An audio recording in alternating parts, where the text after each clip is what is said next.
Okay, so I had this idea for a really cool bendy bone setup, and I'm gonna get that going here. So first thing we need to do is set up a bendy bone, which um, is kind of annoying to do, honestly. There's an add-on called animbox that makes it a lot easier to make a bendy bone chain, but for the sake of this video, I'm just gonna do this all manually. So I'm gonna call this main. It's gonna be our coarse bendy bone. This is gonna be our start and our end. And I think I have that right. Start, end. We should get a nice. Okay, it's looking good so far. And we're gonna have this copy or stretch to. Yes, there we go. Now we have a nice bendy bone. And what I want to do is I want to have a finer bendy bone chain that follows this shape. And how I did this was we're going to actually copy this setup 2 times. So this will be a little bit easier to manage. And this is going to be our fine chain. And we'll just leave these names as they are. Actually, we can get rid of this one and this one because those are going to be the start and end points for these bones. So messed up. Yeah, this is going to be our start. So let's copy that over to here. Start will be that one, and our end for this bone is going to be end dot 0, 0. There we go.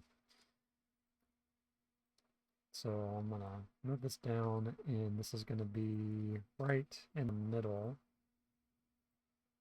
And I'll have the coarse bone. We're gonna scale these B bones down. And now we have another bendy bone chain, and this needs to be stretching towards that. Needs to be stretching towards that, and we'll just reset the original length, which there we go. So now we have a bendy bone that does that,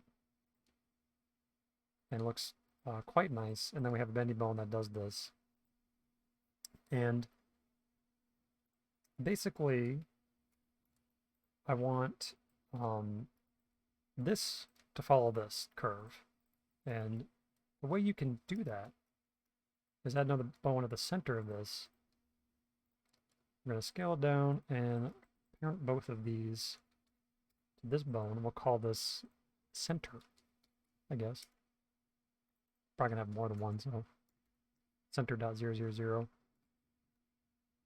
So in order for this to follow this curve, it needs to copy the transforms of, and actually this should be that way because when you're using the copy transform constraint, you're going to want to make sure your bones have the same orientation. So if we did this the way I originally had it, if we did it that way, it's going to, just 0.5. It's going to look like that because it's trying to go like in the same rotation, basically, or whatever, as this bone. But if we rotate this 90 degrees, we fixed it. And I'm going to show you like what it would look like if we were to, can I do that? Let's turn that off. So this is like what we want, you know, like we want it to conform to this more coarse bendy bone. And with our copy transform constraint, we can do that. And it's not perfect, I think. Not sure why it was working pretty good in my original experiment. But I think it might be, oh, here we go. I did not, silly me. You got to make sure follow bbone is turned on to get the full effect. But now we have a one bendy bone controlling the curve of another bendy bone. And to take this further, what we can do is we can parent these two bones, like the end or the start end points of our fine bendy bone chain to that, and then we can parent this bone to that bone. Oops. And we can get rid of the constraint on the other one. And now we have a controllable bendy bone chain within another bendy bone. And the cool thing that you can do with this is you can make some cool shapes and have it, you know, conform to a more coarse control. But you can also have another, like you can have another bone, follow this bendy bone path. So I'm going to call this point.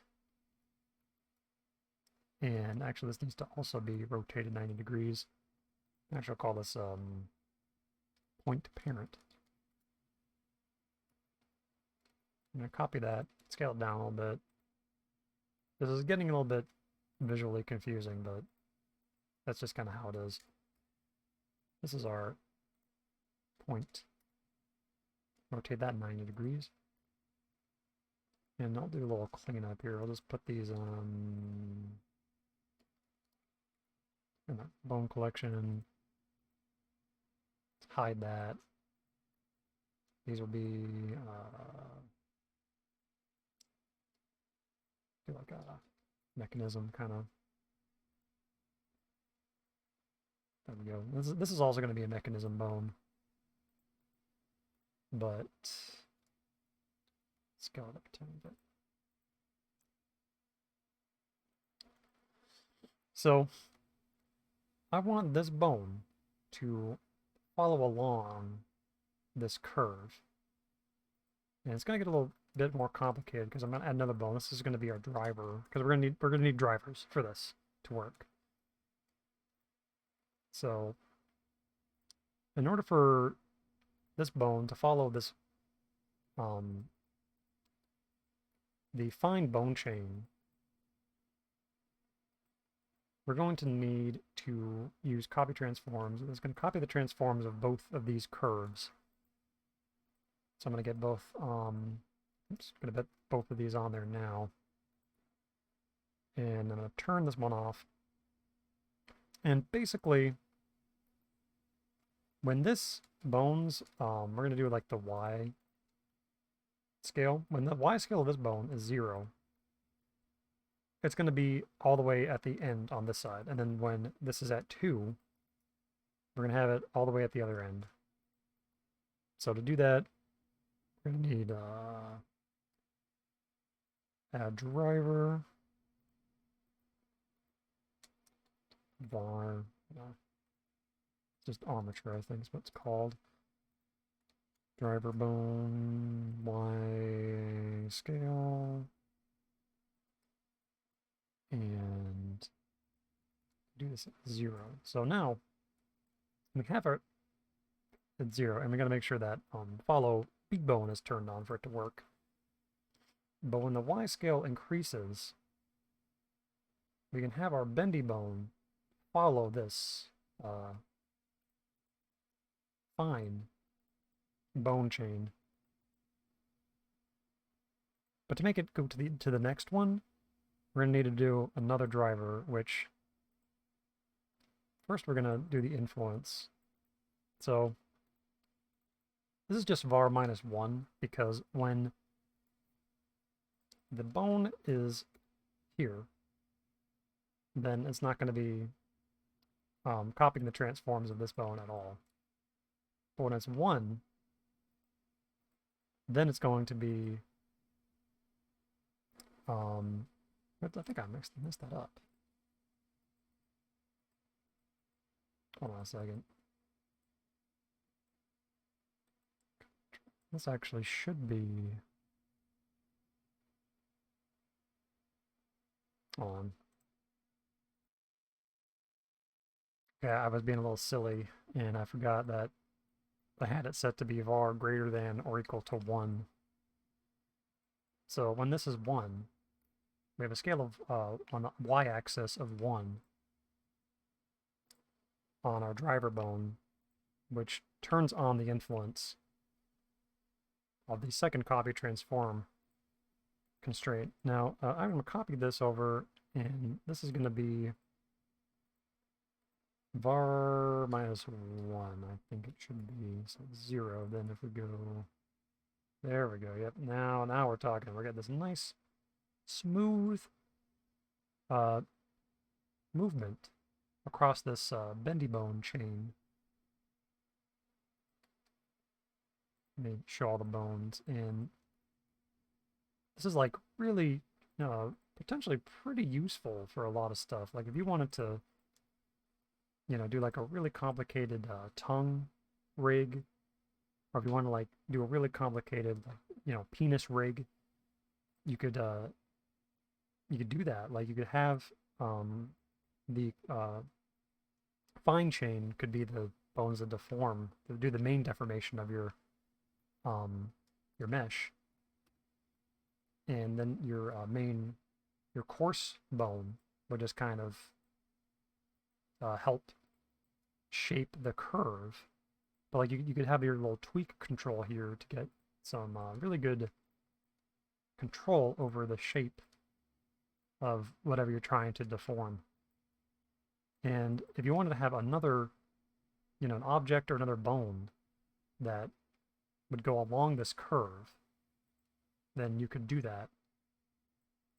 And I mean, technically, you could add as many individual, like, you know, points of control here as you wanted. So if you want to do like 2 of these and have even more control over the shape of this curve while it also follows this one, then you would just have to like, I think you'd have to do a little bit of math to figure it out. A little bit of, like, you know, you got to do a little thinking to get it going. But, you know, you could make it work with as many points you wanted. And, you know, it's basically like a spline. This is like spline IK, but with bendy bones. Like, just, you know, get like the transition here, so nice. You know, there's no popping on this bone. There's nothing. We're gonna hide some of these unnecessary bones. You know, you don't get any pops as it goes from copying the transforms of this bone to copying the transforms of that bone. So hopefully someone will find this a little helpful. I don't know what I would use this rig for yet, because I have a pretty good setup for tongues and, you know, penis already, but I think I might do some experimentation with this, especially for like a tongue. You know, like especially if you want to have something on the tongue for whatever reason and have it follow the path. So yeah, hopefully someone finds this helpful.